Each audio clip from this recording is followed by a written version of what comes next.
I'd like to call to order the Natural Resources Committee meeting. Please stand for the Pledge of Allegiance.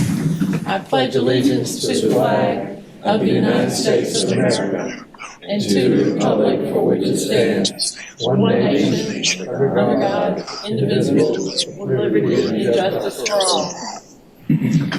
Thank you. Public notification of this meeting has been posted and distributed in compliance with the South Carolina Freedom of Information Act. I need a motion to approve the agenda.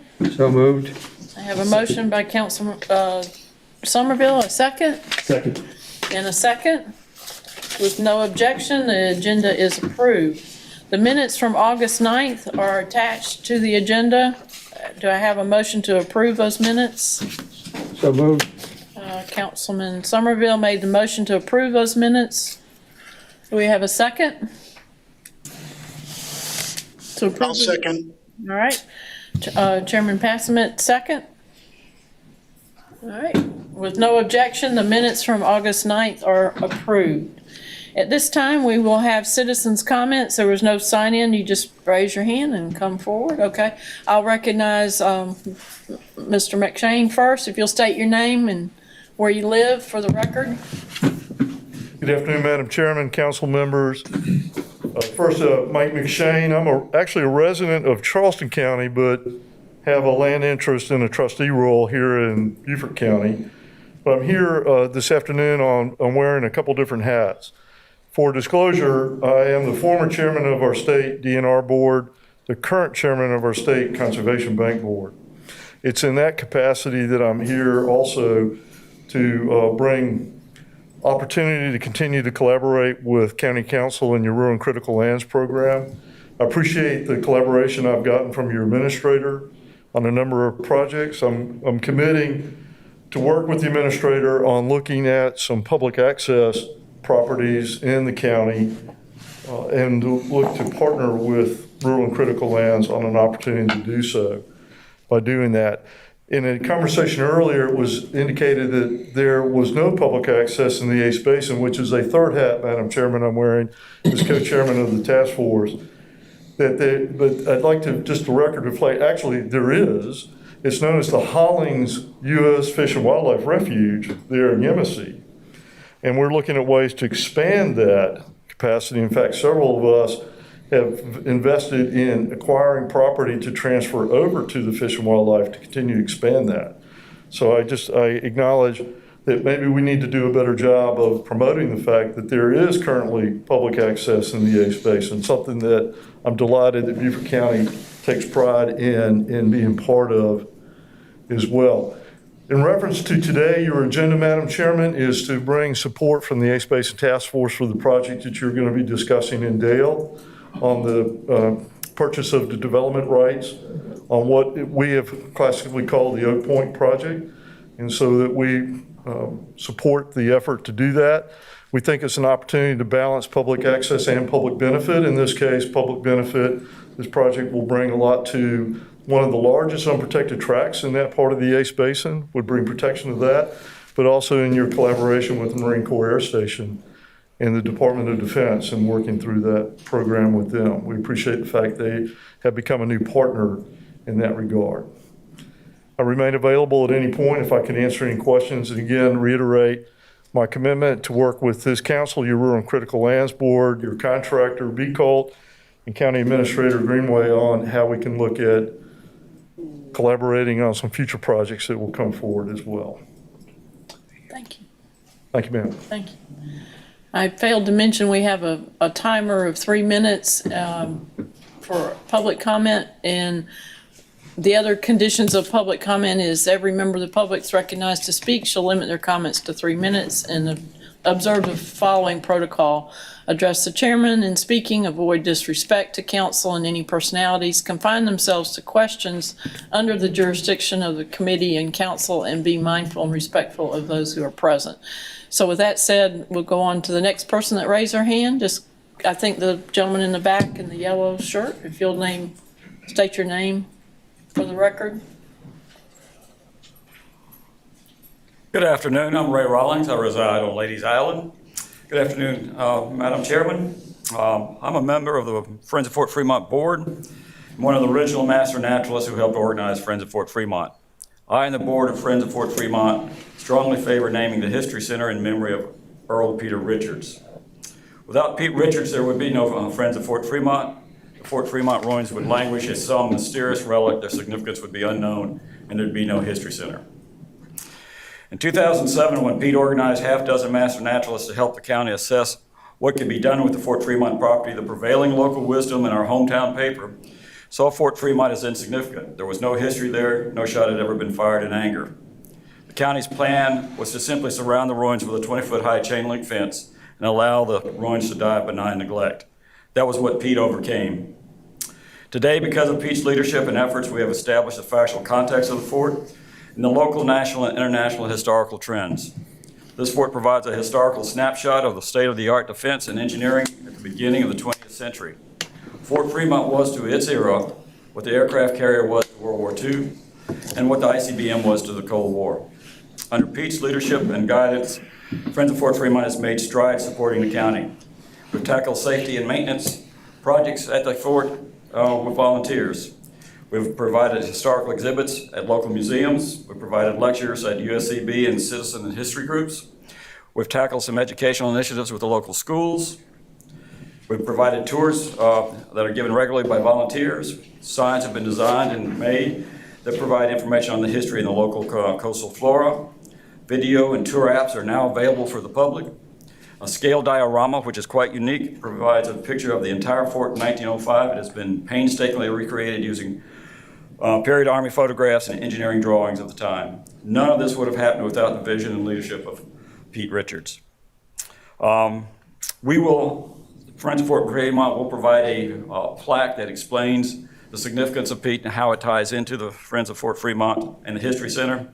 We strongly urge the county to dedicate the History Center to Pete in recognition of the citizens' extraordinary volunteer contributions to his fellow citizens and to Beaufort County. Thank you. Thank you. Okay. Anyone else? I think this person, Mr. Trail, come forward, and then the lady in the back. Thank you. Good afternoon. My name is David Trail. I live in Laurel Bay Military Housing in Beaufort. And I work at Marine Corps Air Station Beaufort, and I'm here on behalf of Marine Corps Air Station Beaufort today. I'm here to say thank you for our continued partnership. I just started this job recently, and what I've noticed is we enjoy a symbiotic relationship. And as I've grown in this position, I've enjoyed the fruits of a lot of hard labor in building this relationship and getting it to where it is today. I wanted to thank all of you, and Eric, I wanted to thank you and Whitney for helping me along in this process and for getting to where we need to go. I really do appreciate that. The Dale PDR, the Oak Point project that Mike was just talking about, provides a huge mutual benefit to both the county and to my brothers and sisters in the Marine Corps. This will enable the air station to continue fighting the fight and training far into the future. And with that, thank you very much. I appreciate it. Thank you. And the lady in the back? Yes, ma'am. Come forward.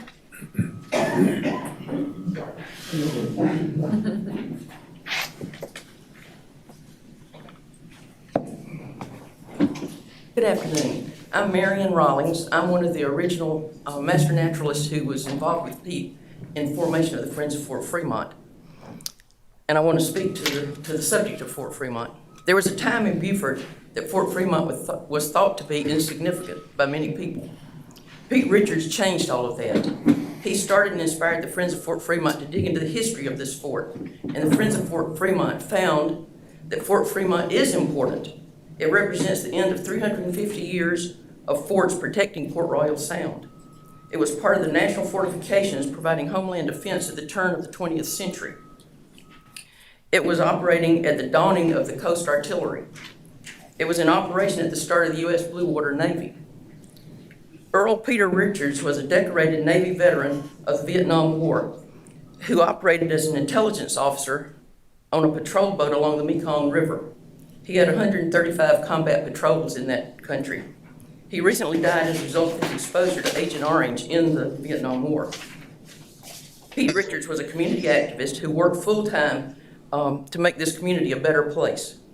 He saw the potential at Fort Fremont, even when Beaufort County wanted to install a 20-foot chain link fence around the batteries to keep people away. Pete founded the Friends of Fort Fremont to work with the county to make this property a significant relic and a tourist magnet for the county. He saw the need for a history center to help educate the residents and tourists to the significance of Beaufort and of Fort Fremont in American history. His creation of the Friends of Fort Fremont was intended to preserve and promote the educational, historical, natural, and cultural resources of the Fort Fremont Preserve. Previous county employees who worked with Pete, like Billy Lindsay, Ian Hill, and Gary Kubik, recognized firsthand the contributions that Pete made to this effort. The History Center at Fort Fremont should be dedicated to the memory of Earl Peter Richards. Pete Richards brought Fort Fremont back from the ashes of ruin, and he brought Fort Fremont back to life. Thank you very much. Thank you. Is there any other public comment? Just, no, you're just doing a symbol, okay, okay. Yes, ma'am, okay. All right, thank you for all the public comment. At this time, we are going to go in executive session. We have 3 items. Number 7 is pursuant to South Carolina Code Section 30-4-70A2, discussion of negotiations incident to proposed contractual arrangements and proposed sale or purchase of real property associated with OKATIE River Park. Number 8 is pursuant to South Carolina Code Section 30-4-70A2, discussion of negotiations incident to proposed contractual agreements and proposed sale or purchase of development rights on real property known as the 2019 Dale PDR. And number 9 is pursuant to South Carolina Section 30-4-70A2, receipt of legal advice where the advice relates to matters concerned by attorney-client privilege. So the first one is staff and the committee members. The second one will call in the people relevant to that one, and the last one is back to staff again, correct? Is that right? Okay. Need a motion in a second? Yes, thank you. Need a motion So moved. and a second? I'll second. Okay. So the motion was made by Councilman Somerville, second by Councilman Cunningham. Without objection, we'll go into executive session, and we will physically go in the other room so y'all can stay in here, okay?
committee is out of executive session, and we have two items as a result coming out of executive session.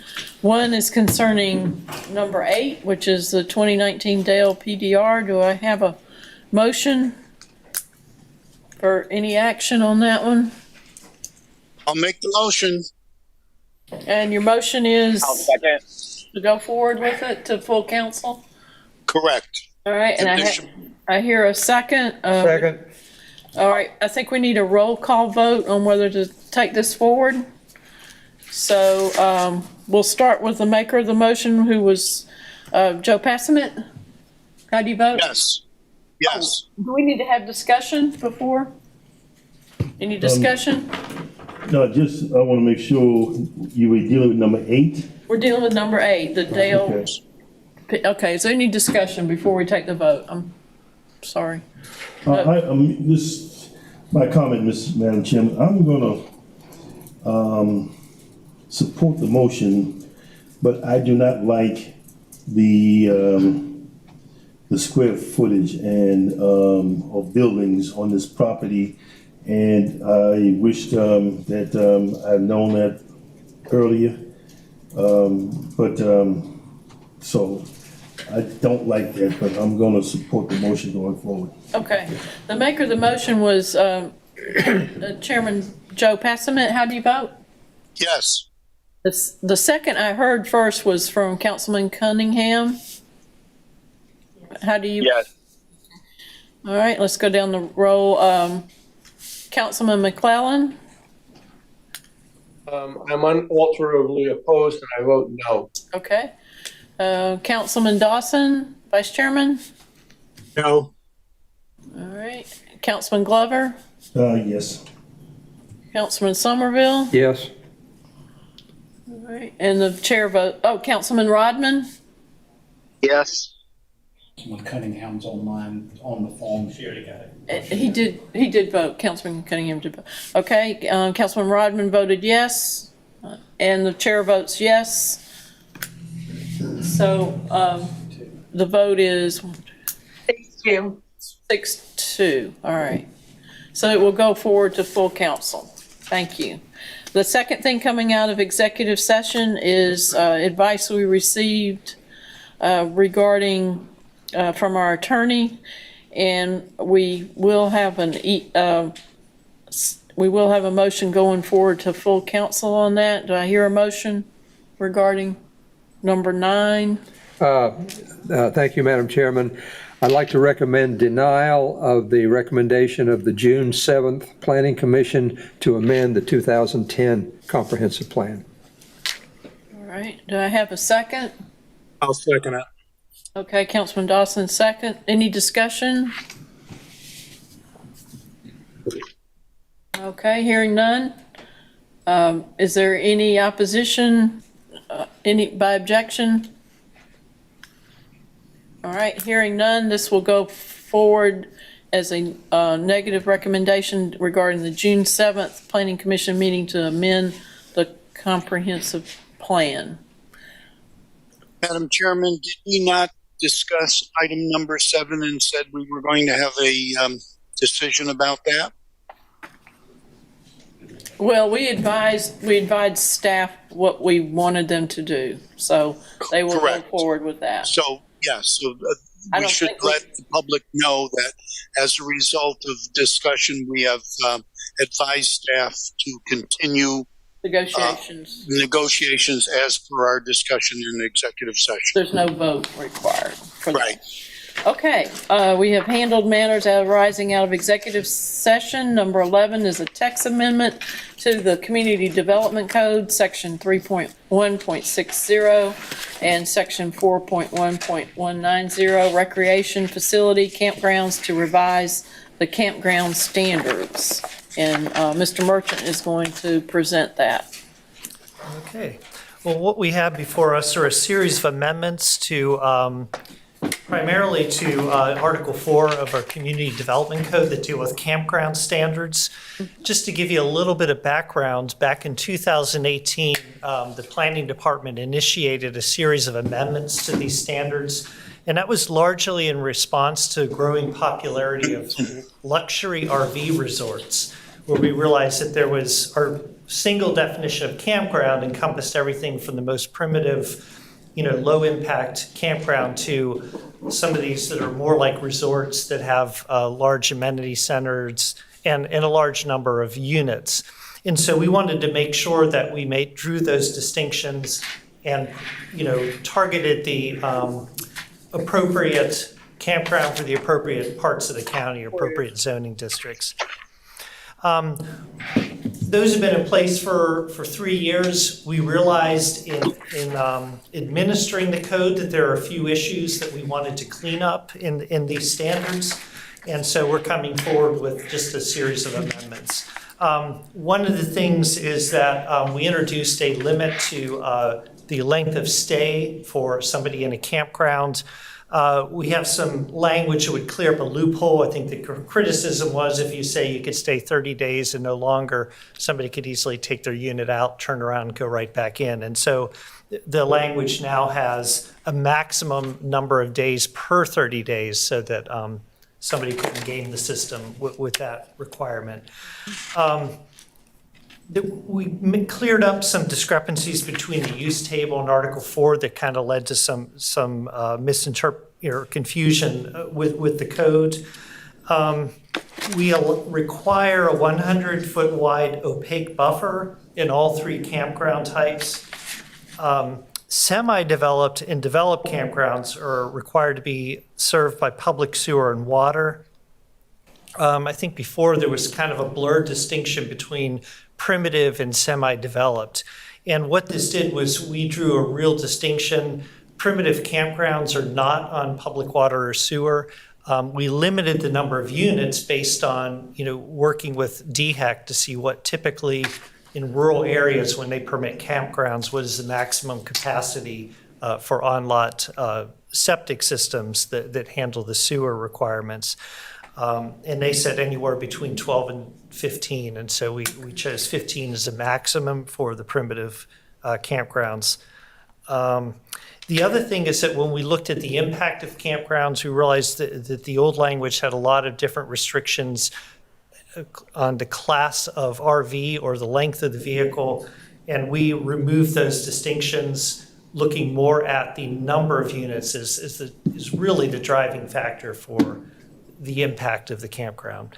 So we're hoping that these make it a little more clear and can help us. This seems to be a very popular item. We're always getting questions about campgrounds, and so we'll make sure we have the best standards possible moving forward. Okay, I'll open it up for any questions before we. Any questions online? No, nobody's. All right, entertain a motion to go forward with this. It goes to the full council and. So moved.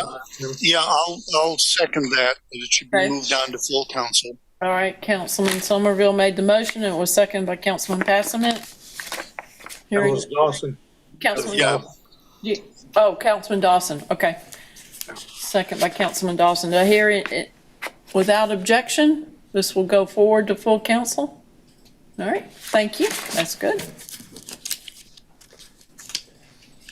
All right, the next item is, are you going to do this one too? Fort Fremont? Fort Fremont, yes. This is, and they all spoke earlier about that, but this is the policy for naming and renaming landmarks, which is interesting. Yes. Could I make that motion? Yes, we'll give him a chance to kind of explain Oh, okay. in a minute. Okay, thank you. Yes, I'll be brief. okay. Back in 1998, County Council decided they needed to adopt policies that would govern the naming of landmarks and places in the county, and came up with some criteria, and that's the reason this is coming before you. It requires anytime a landmark, new building is going to be named, it needs to go first to the Beaufort County Historic Preservation Review Board, where they make a recommendation and it ultimately goes to County Council for approval. So what is coming before us, and I think you've heard during the public comment period, is the naming of the History Center, which is very close to completion at Fort Fremont on St. Helena Island. There's been a very strong interest among the Friends of Fort Fremont to name this or commemorate Pete Richards with this landmark. He's been very instrumental in getting that group up and running and really advocating for this site. One thing I will mention is that one of the criteria for naming landmarks is specifically states the person who has been deceased for 5 years or greater. It's our opinion, staff's opinion, ultimately this is a policy guide for council, and that's something that council could ultimately make the decision about. The Friends of Fort Fremont are aware of that restriction, and they're happy to wait if that's council's wish. They certainly would like to move forward with the naming. And we worked with them, and how it would read would be the Fort Fremont History Center, and then there'd be a plaque that would say, "In memory of Pete Richards." Okay, thank you. Any questions? Okay, would you like to make a motion? I would. First of all, thank the Friends of Fort Fremont for all the work they've done. God only knows how much it is. They worked tirelessly for so long.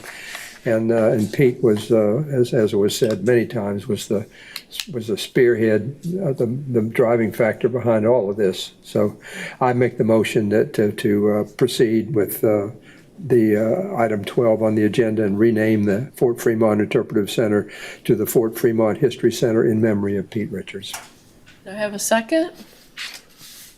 I'll second. Yeah. Okay. I think York Glover had his hand up first. Yep. That's fine. I can't want see to, but I'd also like to speak to the motion if I Sure, could. let's, some discussion, yes. There's been a motion made and second, and any discussion? Paul, you finished? No, I've said what I wanted to say. Okay.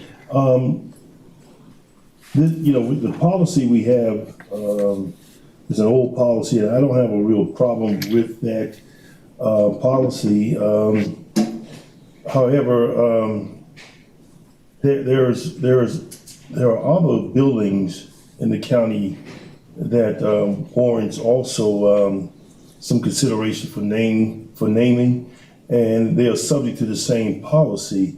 And just wondering whether we make an exception by doing this, or are we in fact need to revisit the policy as we move forward.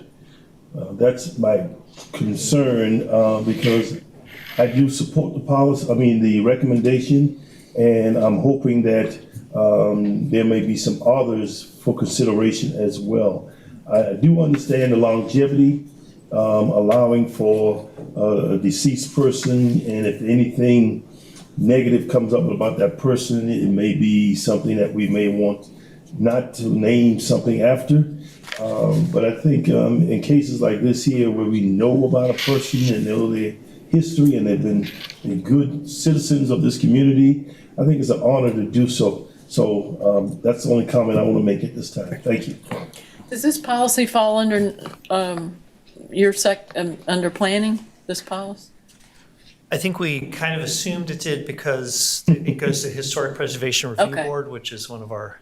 Well, that might be something to task the board with, looking at if they would want to revise this policy too, based on that. Okay. All right, all in favor? Without exception? Alice, I have a question. Yes, sir. Uh-huh. Does this motion include the waiver of the 5-year wait period? Yeah, if the maker of the motion will amend it as such, Yes, he yes, will. it does. It And does. second? Okay, yes, it does. I didn't hear any language regarding that waiver. Okay, we will amend, the maker of the motion said he would amend it to say that it exempts from the 5-year requirement, and the maker and the second of the motion agreed. Okay? Does that work? All right. All right, without objection and with the amendment, without objection, this passes. Okay. All right, we have some vacancies. They're in the agenda. We're working on those. I don't see any reason to go through those. We've got them listed. Any other business for the committee? If not, we are adjourned. Thank you. Fast enough?